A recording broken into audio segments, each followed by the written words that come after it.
میں نے کچھ سچی باتیں کیں۔ اس کے آخر میں میں نے لکھا ہوا تھا کہ عمران خان نے سیاسی شعور دیا، عوام سمجھتے ہیں غلط کیا ہے اور درست کیا ہے، بتائی گئی باتیں تاریخ کا حصہ ہیں، اس سے نظریں نہیں چرائی جا سکتیں۔ تو پھر آگے سے انکل سجاد نے کہا، السلام علیکم dear, it is all right but in Pakistan ARY is reality. تو میں نے پھر ان کو آگے سے کہا کہ شہباز شریف کی حکومت نے اپنے 16 ماہ میں 10 ارب روپے میڈیا کو دیے، لیکن ان میں سے ARY اور بول کا بائیکاٹ کیا گیا۔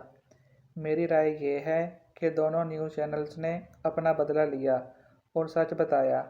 ہو سکتا ہے اگر ان کو بھی پیسے ملتے باقی چینلوں کی طرح یہ بھی نواز شریف کو سون حلوہ بنا کر پیش کرتے اور ہم زمانہ جاہلیت میں ہی رہتے اور ہمیں ماضی کے واقعات کا علم ہی نہیں ہوتا۔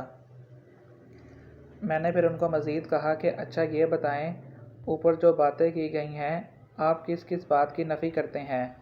ویسے مجھے تو تمام کی تمام باتیں صحیح لگ رہی ہیں۔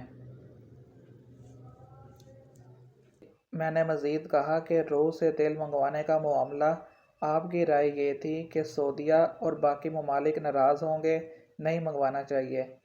تو پھر آگے سے انکل نے کہا کہ سب باتیں ٹھیک ہیں، عرب کنٹریز ہماری آرمی کو یوز کرتے ہیں انٹرنیشنل پولیٹکس کے لیے۔